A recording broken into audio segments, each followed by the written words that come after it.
আসসালামু আলাইকুম রহমতুল্লাহি ওয়া বারাকাতুহু। গতকালকে এনসিপির উপর যে হামলাটা হয়েছে গোপালগঞ্জে, এটা তো হওয়ারই ছিল, কম আর বেশি। কারণ গোপালগঞ্জ মানে আওয়ামী লীগ। অধিকাংশ ক্ষেত্রে মানুষ। আর এনসিপি তো এখন আওয়ামী লীগের শত্রু, এখন বিএনপিরও শত্রু হয়ে গেছে। এনসিপির এটা সমস্যাটা কি আমি আপনারে বলি, এনসিপির যারা উদীয়মান নেতারা, হুম? তারা বয়সে অনেকের ছোট, কিন্তু তারা সিনিয়র নেতাদের কোনো দাম দেয় না। গেল এটা বাদ।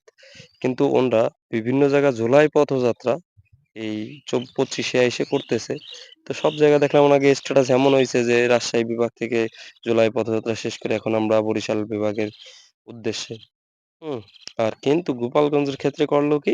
ওনরা স্ট্যাটাস দিল খুব ক্ষোভ প্রকাশ করে যে লং মার্চ টু গোপালগঞ্জ। ২-৪ জনের দেখলাম এমন। তো এটা দেখে তো ইয়াং পোলাপান আরো খেপে গেছে। মার্চ টু গোপালগঞ্জ, আয় তোরা গোপালগঞ্জ।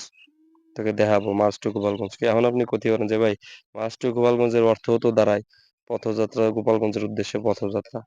হ্যাঁ, ঠিক আছে গোপালগঞ্জের উদ্দেশ্যে। কিন্তু এখানে তো আপনি জুলাইটা উল্লেখ করলেন না। আপনি সারা বাংলাদেশ করতেছেন। জুলাই পথযাত্রা রাজশাহী থেকে খুলনা, রাজশাহী থেকে ঢাকা, রাজশাহী থেকে বরিশাল, আর গোপালগঞ্জের থেকে জুলাই পথযাত্রা গোপালগঞ্জের উদ্দেশ্যে। এটা তো লেখলেন না। আপনি লেখেন মার্চ টু গোপালগঞ্জ। মানে আপনার ভিতরে একটা ক্ষোভ প্রকাশ করতেছেন এবং ক্ষোভ প্রকাশ করে গোপালগঞ্জ শহরে এসে আপনি এমন ক্ষোভে কথা বলছেন মানে ভাবছে মানুষ আপনারে কিছুই কবে না। সব বাদ দিলাম। ওইসব দেহার পিছনে যা ঘটে গেছে, ঘটে গেছে। এরপরে যদি গোপালগঞ্জে আসতে চান আপনার ১০ বার ভাবা লাগবে। এটাই স্বাভাবিক। কিন্তু এখন গোপালগঞ্জে কারফিউ জারি করছে, ১৪৪ ধারা জারি করছে আজকে সন্ধ্যা ৬টা পর্যন্ত। তো সেই সুবাদে দেখলাম আপনারা আবার অনেকে বিবৃতি দিচ্ছেন যে যদি এইসব হামলাকারীদের না ধরা হয় তাহলে আপনারা নাকি লং মার্চ টু গোপালগঞ্জ শুক্রবার এটা দেবেন। ভাই একটা অনুরোধ করি, এই যে গতকালকের যে হামলাকারী বা হামলা হইছে, এইখানে হয়তো অধিকাংশ লোক যোগদান করে নাই। এটা তো সত্য কথা। অধিকাংশ লোকই যোগদান করেন নাই। তাইতেই পুলিশ, র‍্যাব, আর্মি হিমশিম খেয়ে গেছে তাকে প্রতিহত করতে। কিন্তু এখন যে ভাষণটা আপনারা দিচ্ছেন লং মার্চ টু গোপালগঞ্জ, অনুরোধ করি আইসেন না।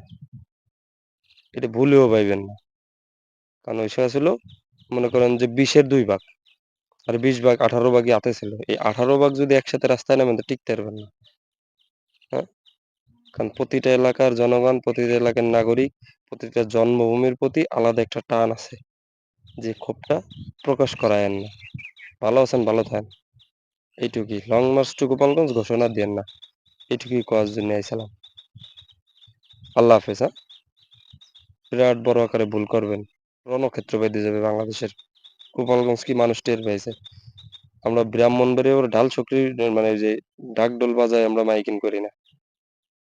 কাজে দেখায় দিছে। আল্লাহ হাফেজ। পরবর্তীতে আর কাজে দেখানোর মতন সুযোগ সুবিধা কইরেন না। তাহলে দেখা গেছে গোপালগঞ্জের আপামর জনগণটা থেকে সবাই রাস্তায় নেমে যাবে। যেটি গতকালকে নামে নাই। কারণ নিজের অস্তিত্ব নিয়ে যখন প্রশ্ন তুলবেন, তখন মৃত্যু না পর্যন্ত পিছপা হটবে না। এইটুকুই। যেটা মুখে বলছেন ওটা মুখ থেকেই শেষ করে ফেলেন। বাস্তবে ঘটায়েন না। তাহলে অনেক খারাপ কিছু ঘটে যাবে।